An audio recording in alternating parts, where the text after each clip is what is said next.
Hey there. So I'm going to comment on the discussion that Curt and Leo had a couple months ago. Um, I believe that Leo um, has had an awakening experience, and he knows that he's God, but he has not become fully realized as of yet. And I believe it's because he has done it somewhat artificially by doing a lot of drugs, basically. Um, so I've gone that route, but I did salvia quite a few times, but that was after at least a decade of pretty intense spiritual practice and thousands of hours of meditation, and also studying and adhering especially to the teachings of Ramana Maharshi. Um, so I think that I can provide a model. A lot of what Leo said was quite vague, and he doesn't really have a model, anything really substantial for Curt to grasp. It was all just kind of Leo's opinion, and we were just supposed to kind of accept it. But yeah, my model, I believe, clears all this up if I can relate it appropriately and succinctly. So let me just start playing their discussion, and we'll just go for it. No, we don't really like advertisements that much, but that's what happens. Okay. Second advertisement.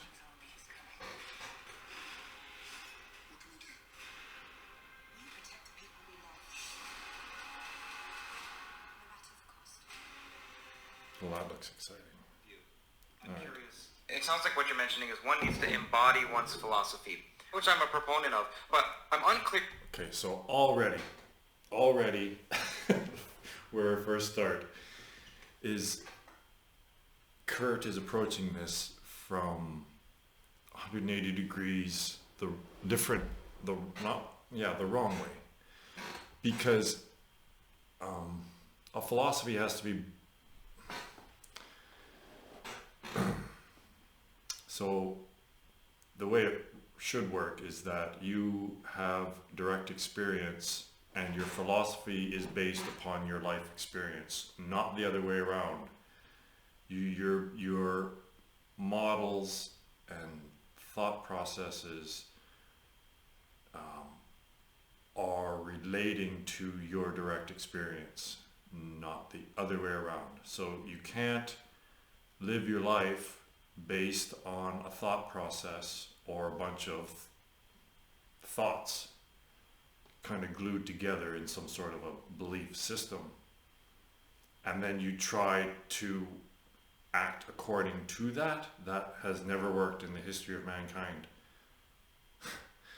So you can't, that's not plausible to have an image or an idea of how to live and then try to live it accordingly. It has to be the other way around. You live naturally, effortlessly, and then you don't have to believe anything. You see, you're not based on any beliefs, you're based on your direct experience. But if your direct experience is quote unquote wrong and you're a freaking mess, if your life's a mess, then your philosophy is going to be pretty messy too. So let's just let them talk more than 5 seconds maybe. Clear as to what exactly that means. So can you give me 3 examples of what, or 2 examples of what that means? What does it mean to embody a philosophy? Well, I don't know if I would even... I think that even that is too shallow a way to put it. To embody one's philosophy is to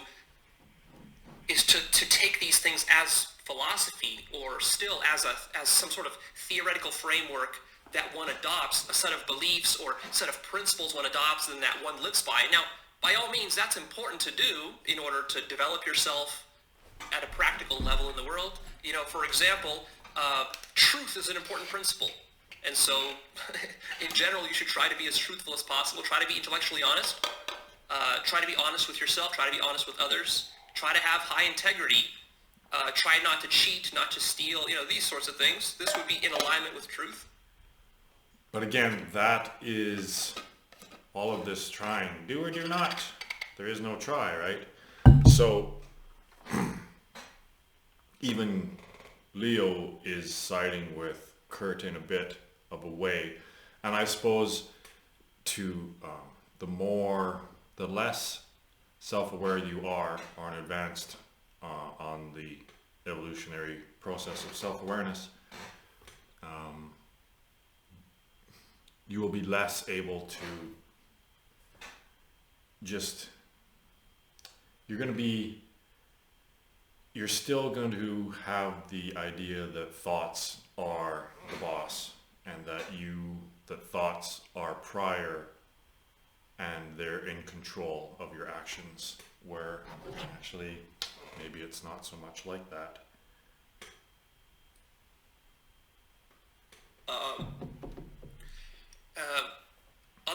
Other aspects of philosophy that one might want to actually embody.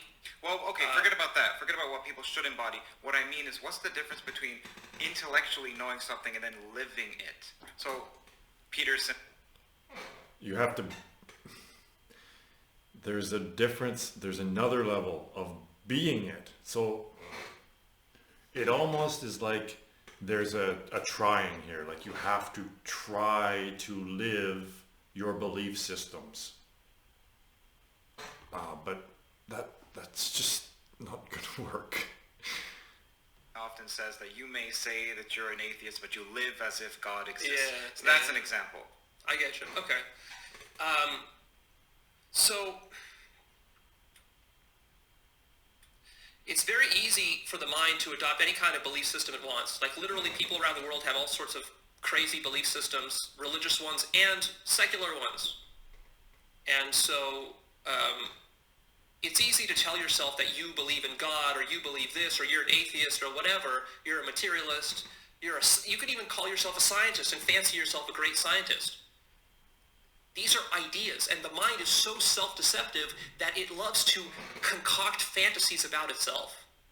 That's how it builds its identity. That's how it gets a sense of who it is and what it is. So, you know, oftentimes we portray ourselves in our mind as these really good people who are very truthful and very selfless and very honest, but in reality, we're not that. We're very selfish. And so...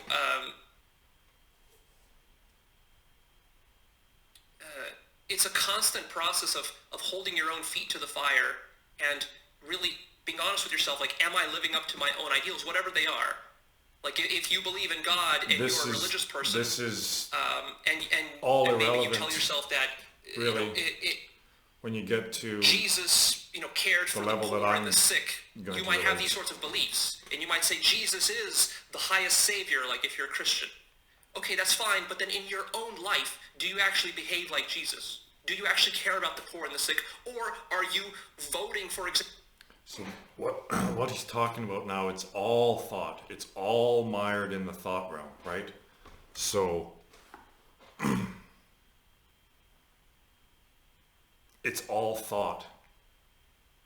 And what Leo doesn't seem to recognize is that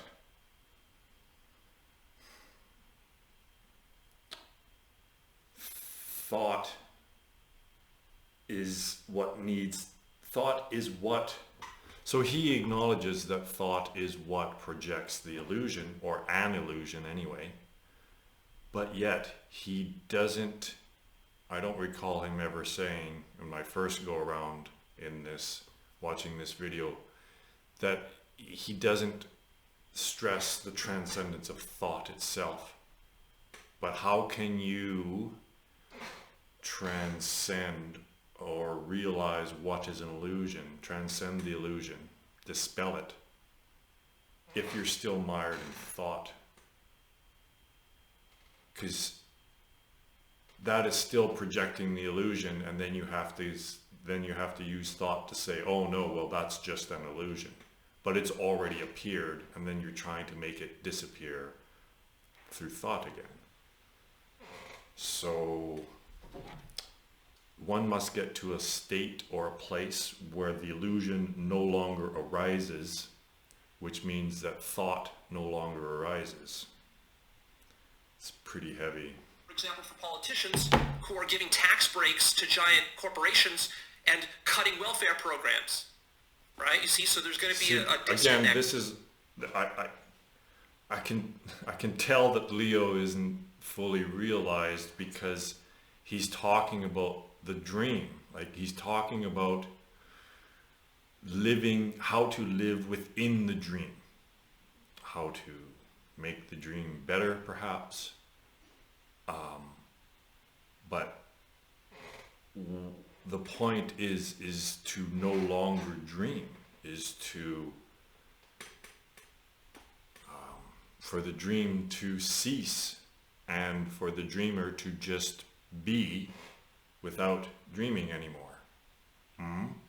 So, and again, we'll get into this later even more, because he talks about infinity a lot.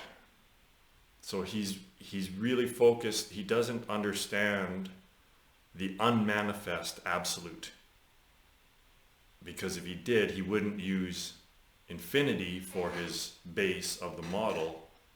He would use zero as I do, because zero is also an infinity, but it's an unmanifest infinity. So I would venture to say that that's a larger, more comprehensive infinity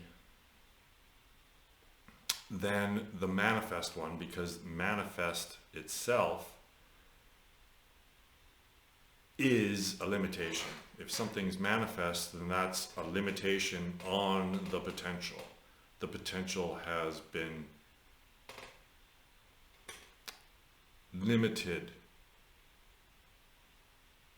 I guess. There. And a lot of people, they live their life in one way, and then in another way they have all sorts of lofty ideas about how spiritual or how good they are. And even scientific people do this. For example, in science, there's a lot of ideals about what the ideal scientist is. The ideal scientist is open-minded and mentally flexible and willing to entertain all sorts of ideas. But then you sit down with the scientist and you try to talk to him about something a little bit woo-woo, and all of a sudden his mind just shuts down, and no longer is he that kind of open-minded scientist that he is supposed to be. Is using Or she. She, of course. those thoughts Okay, let's get to your worldview. to form And an how it identity. contrasts with non-dualism and physicalism as Right. well. Which means you may need to give an explanation, at least a brief one, of non-dualism and physicalism as well, before giving your worldview. Okay, right. So I would contend that I don't even that what I'm going to be talking about is not a worldview. So this is interesting. The word view, world view. So when Curt says worldview, what he's relating to, or what he's thinking of when he says that, is a thought, system of thought. It's a thought process, an accumulation of thought, basically, right? So your view is through the lens of thought. But my worldview, and perhaps what Leo is going to say, or maybe not, is that true viewing is an observation. So my worldview, the view of my world, is through the thought-free lens.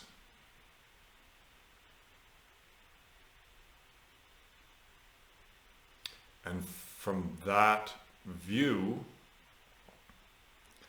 I don't have to believe anything because I just describe what I'm seeing. Right? So there's no beliefs.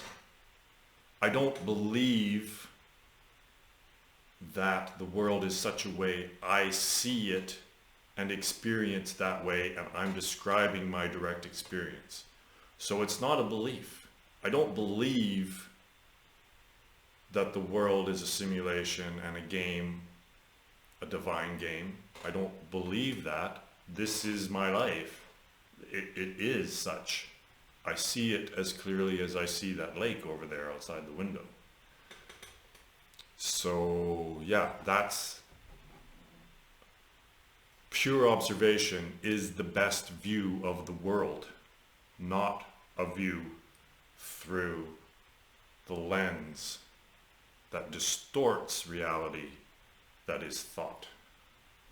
There exists such a thing as absolute truth, and you can become directly conscious of it. The absolute truth is that there is only one thing that exists, and that is infinite consciousness. What you are is infinite consciousness. All right, so a little bit of language here, a little bit of definitions, and it's very important to be precise when we're talking about those fundamental levels, because very, very subtle differences at these profound levels make profound differences. So I would say, from my perspective, is that he keeps using the word consciousness. But my worldview is that there is something that is beyond consciousness, and that is just pure awareness. So I would say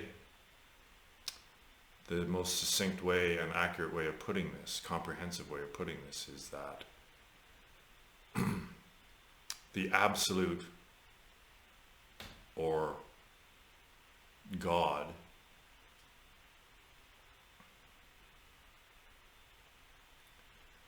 is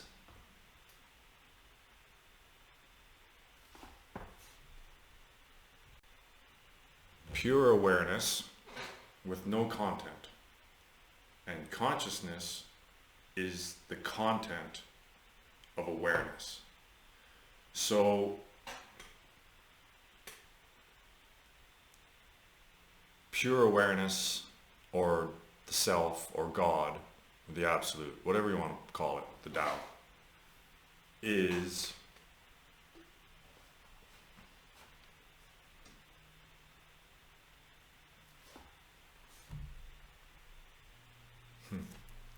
pure awareness with no content, no thoughts, no sensations, and consciousness is the content of that. So the frame of reference for all phenomenon and experience is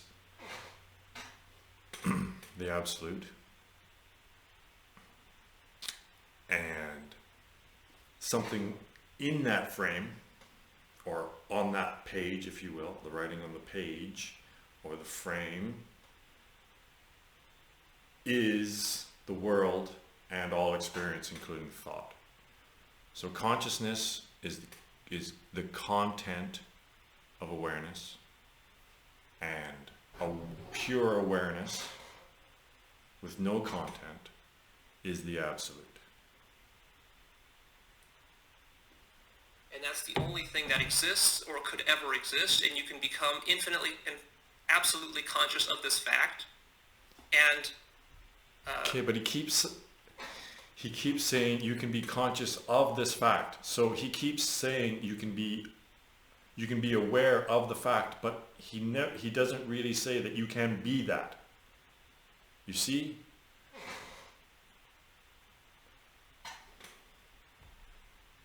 what this means is that you are God. What this means is that literally you have imagined the entire universe, and you're imagining it right now. So this very physical experience that you believe that you're having right now, this is actually a hallucination within your own mind. You are dreaming an infinite dream which involves infinite other beings, and this is all your own creation. It's a complete illusion. And if you ever stop dreaming it, it will all disappear, just like the dream you have when you sleep at night. And in fact, there is no distinction whatsoever between the dreams you have at night and this very experience you're having right now, or any other experience that you could ever possibly have. And so ultimately what I teach is I try to guide people towards the realization or the awakening to the fact that they are God. And then there are questions of what is God and how did God come about, and many, many nuances that come with that, and we can elaborate upon those. But fundamentally, that would be my worldview. It's actually a very simple... So he says he leads people to the fact that they are God, but he doesn't know how to lead them to their divinity. Because he's not there. He knows that he's God. He knows that this isn't real. But he's not quite sure how to get there and stay there. So, I mean, it's good to let people know that they're God and to put that in their consciousness. But there is no, from my first go around here, I don't believe there's any instruction on how to realize your divinity. So that's the really important teaching, is how to realize your divinity. Not just telling people that they're divine, but showing them how to realize that, how that is realized. It's a whole worldview. If you put it like that, the only thing that there exists is infinite consciousness, infinite imagination. And this very conversation, and you sitting there listening to me, infinite implies no end, this very experience right now. Samsara, no end, You use that word over and over hallucination, and over and over and you forever. don't mind using Infinite it, whereas most redundancy. people would shy away from it. So why don't you define it? That's not the absolute. Well, it's I actually mean it in a very technical sense. So if you go to a dictionary and look up hallucination, or you look up the definition of what a hallucination is in a psychological textbook, what they'll tell you is something along the lines of like this. I'm paraphrasing now. It's going to be like an appearance without an input. So it's sort of like you're getting a perception, but there's nothing behind the perceptions. There's nothing...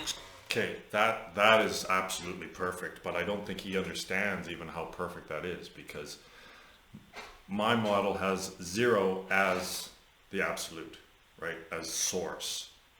So what he's talking about is, but here's where I have to start getting into building my own model a little bit, because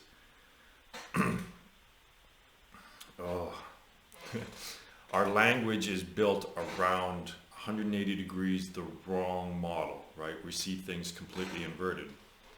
So what we call no thing, right? So when we talk about things, something, everything, nothing, right? So thing is the root word, everything, right? That includes what? I'm not sure, because the word thing, if you look it up, and in our consciousness, the connotation is that a thing is a physical object, right? So thing represents physical. Oh, I'm getting a phone call. That's all right. So things, so that's especially our Western bias, is that things and the physical realm is taken to be fundamental, and then if it's not a thing, then it's nothing. And our definition of no thing is a void, a lack, right? Just, I don't know. A void, a lack. But that's completely incorrect. So my new model has nothing. Okay, so we have things, and thing is physical realm. Okay, now the no thing, right? Not nothing as in a void, but no thing. I'm changing that to non-thing. Okay, so what is a non-thing? What is a phenomenon that is not physical? It exists, but it's not physical. Well, that's thought. You have a thought in your head. It's not in the physical realm. It's not within the five senses. So it's a non-thing. So the entire thought realm is now non-thing. Thing, physical realm.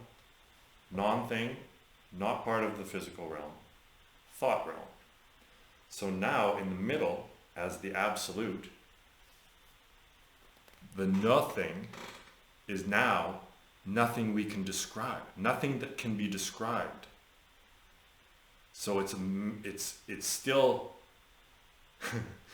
it's the Tao, right? The Tao that can be spoken is not the eternal Tao. See? So now zero no longer represents nothing. It represents potential. So there's no such thing as a lack.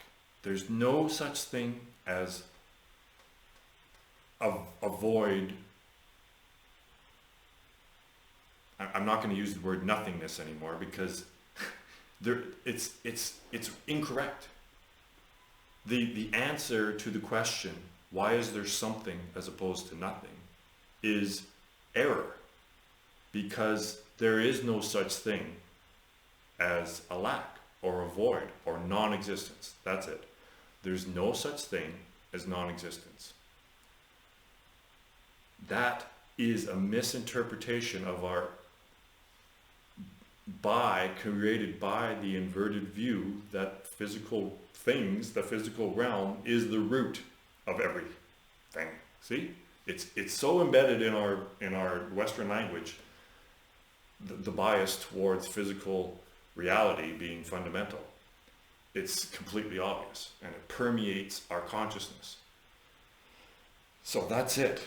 The zero does not represent a lack of the physical world. It represents source, absolute, the potential for everything. And then on completely equal, like the yin and the yang and the Tao, this is what we're talking about, right? The zero is the Tao, that which, nothing that can be described. And the thought realm, which is, we're talking about these triune systems, right? So positive, negative, zero. And the thought realm is exactly another relative realm, just like the physical realm, but they're not connected, and it's just as real or legitimate. And this is where our human consciousness is headed towards the thought realm. We're moving away from the physical realm. We're turning our attention away from it, and we're turning it over to the non-thought, the non-physical realm of thought. It's obvious. Sourcing the perceptions. So that's the technical definition of what a hallucination is, and that is literally what your physical body is. Your physical body is an appearance, and there is nothing behind the appearance other than the appearance itself. No.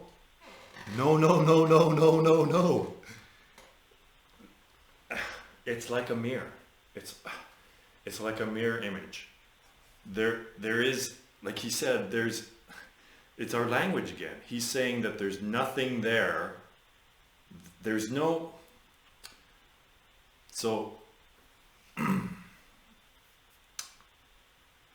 there's videos, and I've actually done this, is you get a camera, and it was an old school, not a digital camera, but an analog camera, I believe it was. Anyway, and I hooked it up to an old TV, like an analog tube TV. And what you do is you point the camera at the screen and you adjust the focus. And what happens is that images appear on the screen from nowhere. So it's the focus, all right? So the analogy is that the camera is bop, and the consciousness is recording that. So the images that appear and move and become like very complex and look like life and growing, there is no, here's what's really important, and here's what he's saying, and I completely agree, but it's not, again, it's not nothing, it's potential, right? It is the source of all, it is the true reality. So there's no initial three-dimensional object that creates the initial image. It's only the focusing itself, focusing on its own focusing.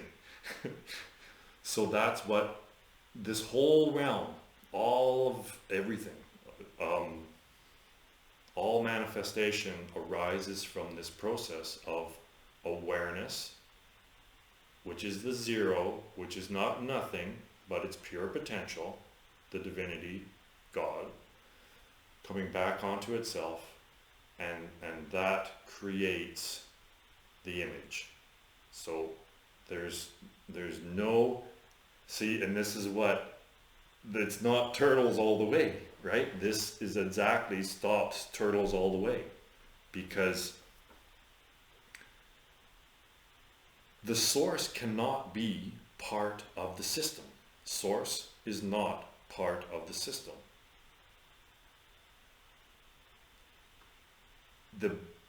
It can't be. It's completely separate from the system.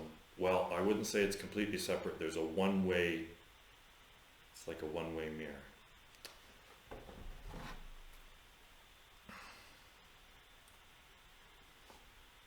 So in my worldview, you might say, there is no distinction between a hallucination and physical reality.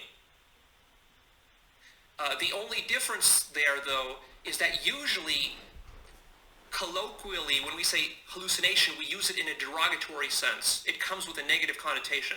The connotation is that, oh, it's just an illusion, it's not real, it's not material, it's not physical hard stuff.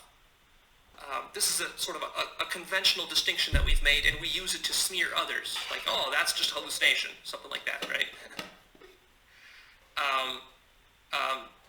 And so the way we made that distinction is that we told ourselves that those hallucinations which are consistent and persist for a long period of time, those we call reality, and then those which are temporary or fleeting, those we call dreams or illusions or hallucinations. You see, so we've actually taken the entire absolute domain of hallucinations and we've carved it up, and we've called one half the hallucinations reality, because that's what we live in. It's consistent, and then all the inconsistent ones, we've relegated those sort of to the dustbin, and we denigrate those. So for example, if you have a vision of an angel, you'll say, oh, that was just hallucination. But when you see a coffee table in front of you, like I'm looking at back there, you would say, well, that coffee table is real. It's not a hallucination. But the only reason we say it's not a hallucination is simply because it's just a more steady form of hallucination. You watched you watched Chris Langan's video, and in the CTMU, he defines reality as the intersection between different observers. So what's wrong? What's wrong with that is that there's only one observer. So it's already wrong. But if you look at the model, like again, that process of setting up a camera and pointing it back at the screen and just recording its own focusing, its own recording, its own signal, I guess. That is exactly the same model as Wheeler's participatory universe model. So depending on the perspective you take in that model, it could appear as though there's two, right? But it's only a singular process. But if there's it's pretty tricky. But there's only one observer. So already, if you start with your model starting with 2, it's wrong. It has to start at 1. Obviously, the start is 1, and the source of the start is 0. 0 is not a part of the process. It's not a part of the system. What's wrong with that definition of reality? Well, Again, my view of Chris Langan's view actually have a lot of... Again, they're assuming that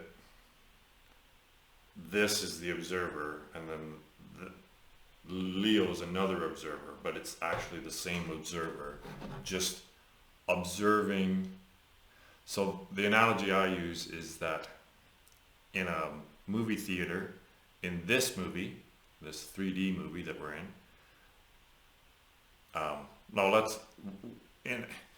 in a movie theater, there are many consciousnesses observing one reality, okay? But in this 3D movie, what's actually happening is that there's a singular consciousness experiencing multiple worlds. So that which is looking through those eyes, yours, and what's looking through these eyes is the same observer, same awareness. But the world is different. A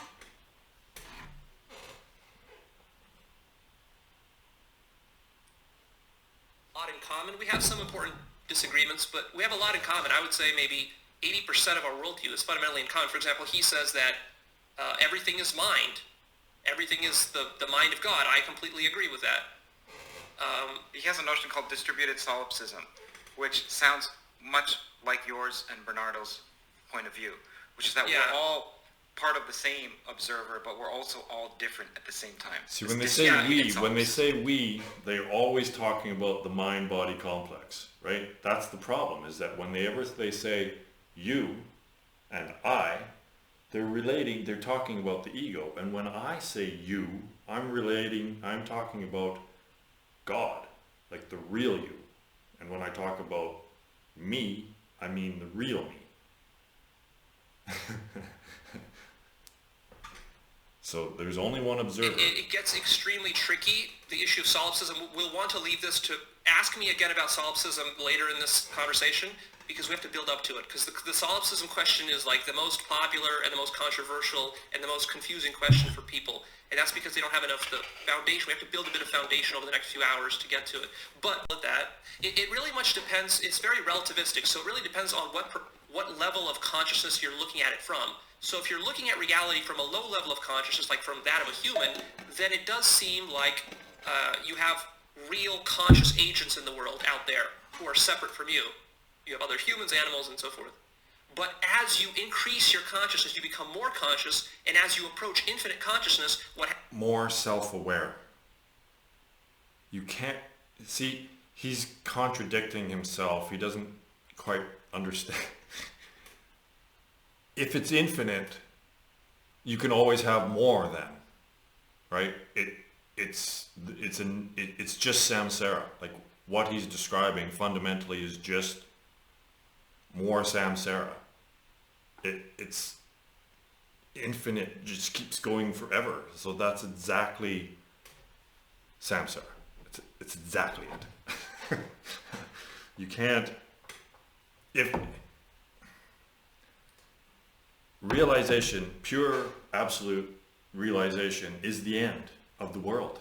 It's the end of all experience. It's conclusion. You understand? It's the end of the dream. So Leo doesn't really talk about the dream ever ending. Again, this is an indication of his level of self-awareness, is that he doesn't see completion. He just sees infinity,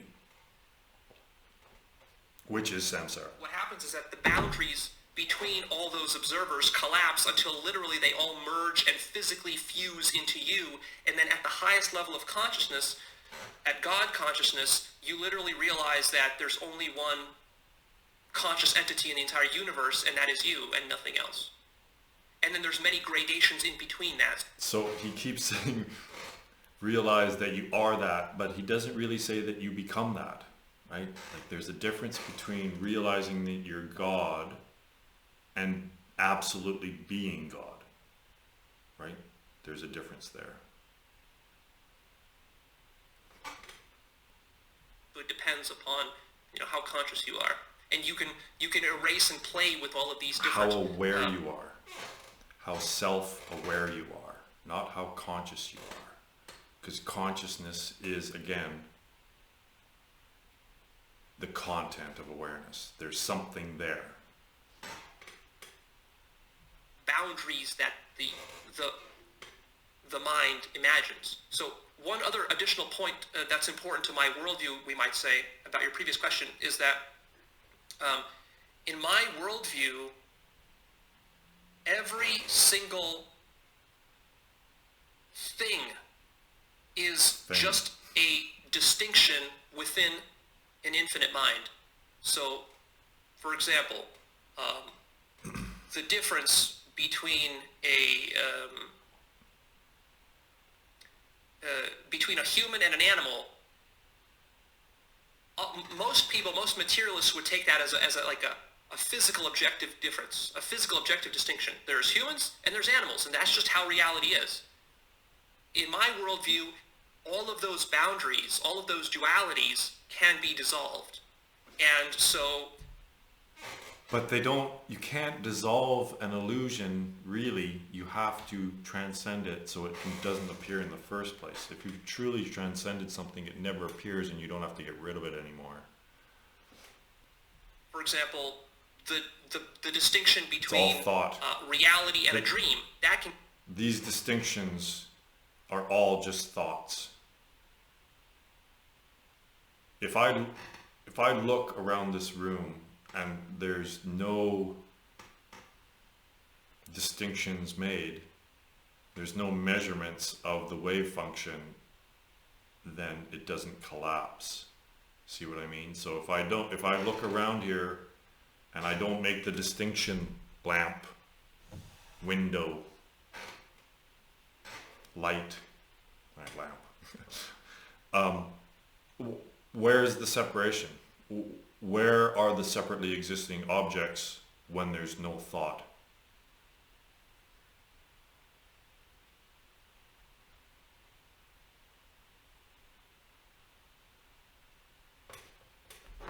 It's all made up, right?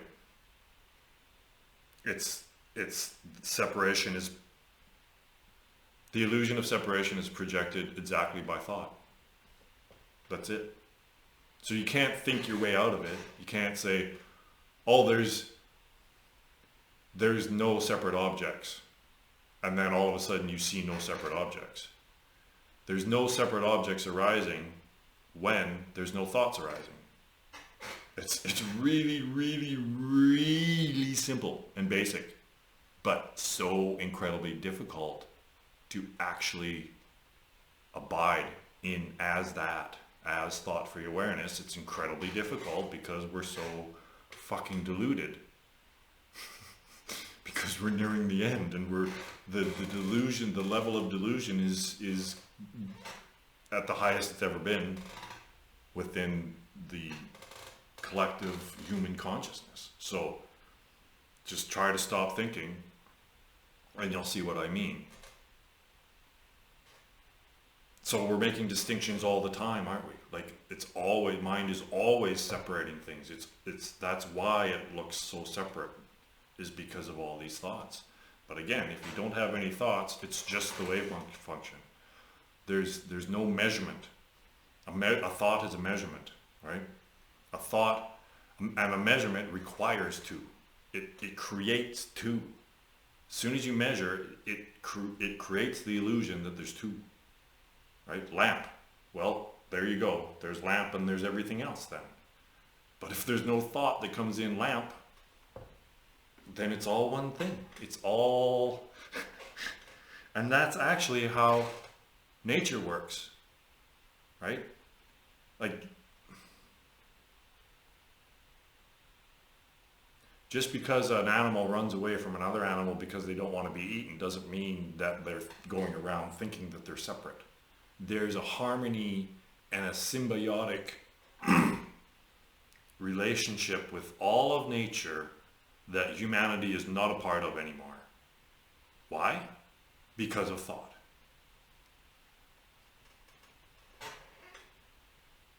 Can get dissolved. The distinction between a man and a woman, that can get dissolved. The distinction between it gets dissolved through the transcendence my of thought. body and this room can get dissolved. The distinction between you can't just keep dissolving things that keep popping up. That's not, so literally that's any not the way to do it. distinction or any conceptual distinction that you can Turn make, your attention away from they are it. all imaginary, and they can either be imagined or they can be unimagined. So there is no distinction that They can exists. be not imagined. So he's saying that there's no choice in things that pop into your head, but you can work with it afterwards. But what I'm saying is that there is a way in which thought dies out. But you have to turn your awareness, attention away from thought, because your attention is the attention is the breath of life. It's life. It's what gives everything life. It's what manifests it. It's the commodity in which that Maya, the whole game, is vying for your attention, because it's what gives everything existence. Objectively as an absolute, which means that reality by itself is because you are existence itself, right? God is existence. God does not exist. You do not exist. You are existence. Free to imagine whatever it wants. And as long as it's imagining it, that distinction holds. And as soon as it stops imagining it, that distinction disappears. Into so, what? For example, the distinction between you and me, Leo and Curt, that distinction can either be imagined or it can be unimagined. If it's unimagined, then literally there will be no difference between Leo and Curt. But as long as I'm imagining it and you're imagining it, then we can create that distinction, and then it will appear as though it is real. How do you unimagine things, Leo? Like, I don't understand. You just forget. Like, time does that. Time just automatically, you have a thought and it disappears. So I guess you don't hold on to it. But you can't unimagine something. Like, it doesn't make any sense to me. Like, it just passes, right? Like, that's what it does. That's the process, the natural process, is that it appears and then it goes away. So that unimagining, you can't do it. You can't erase thought with more thought. You can't transcend thought with more thought. It's obvious. It's completely self-evident that you cannot transcend thought with more thought. So thought is what projects the illusion. So you cannot... The only way to transcend the illusion is to have it no longer project. So it's the ceasing of thought. Reality in my model is imagination. So if you imagine it, reality it is indistinguishable imaginator. from reality. So even the distinction between real and unreal, or reality and fantasy, in my worldview, that's an imaginary distinction. It only exists if you believe it exists. And if you don't, then it disappears. So if the difference between reality and imagination is imagined, then everything's imagination? There has to be an absolute. There has to be a frame of reference that's unchanging, that's not a part of the system. What are the constraints on reality? And none. Not that I'm... I'm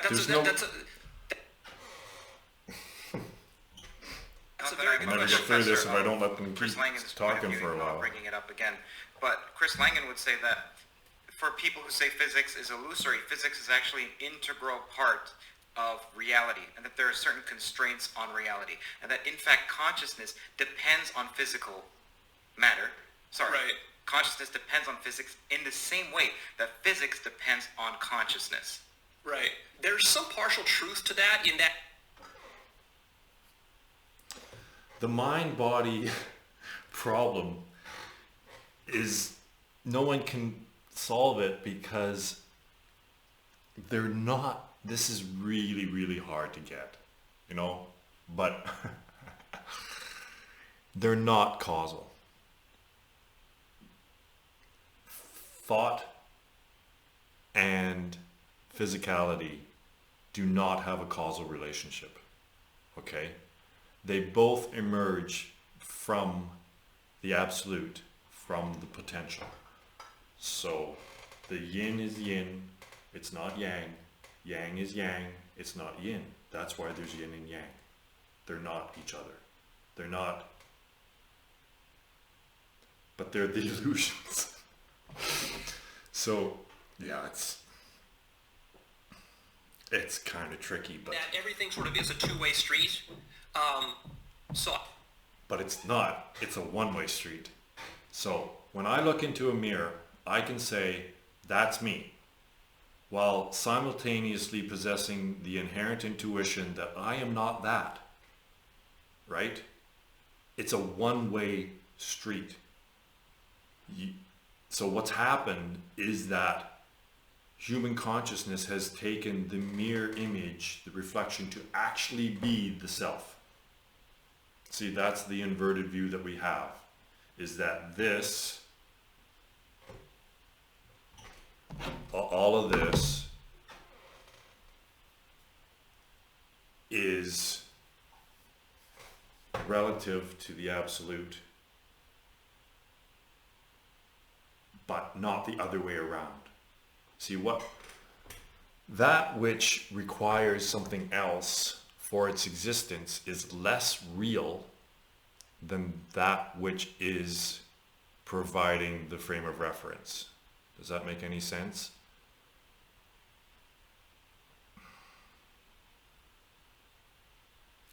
So the digital realm is within the physical realm, but the entire digital metaverse, if you want to call it, can disappear and not affect the earth or three-dimensional reality at all.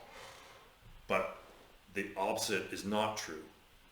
If the entire physical realm were to get sucked into a massive black hole or something, or the sun were to go nova, then that would eradicate the three-dimensional realm and the two-dimensional digital realm that's in a computer within the three-dimensional physical realm, you see? But we take this one step further, is that even the physical realm is the same. So the physical realm is the mirror image. And that's me. It's just like playing a video game, right? You play a video game and you say, well, that's me. I'm going to run over there and shoot that guy in the tower. But we all know it's not really me, right? So it's not a two-way street. And it's really like no one really gets this, because we have Buddhism and dependent arising, but they're not causally related. It's a Ponzi scheme. If you do that, it ends up in infinite reductionism or infinite going ahead, infinite expansion, because neither of them are real. So why does it look so much like there is a causal relationship between the physical realm and the thought realm? Well, it's because they're actually mirror images. So it appears as though one is causing the other instantly, well, as fast as light goes. But what's the real thing is the thing in the middle, right? The thing that is looking into the mirror. But again, that's nothing. It can't be, it's the Tao.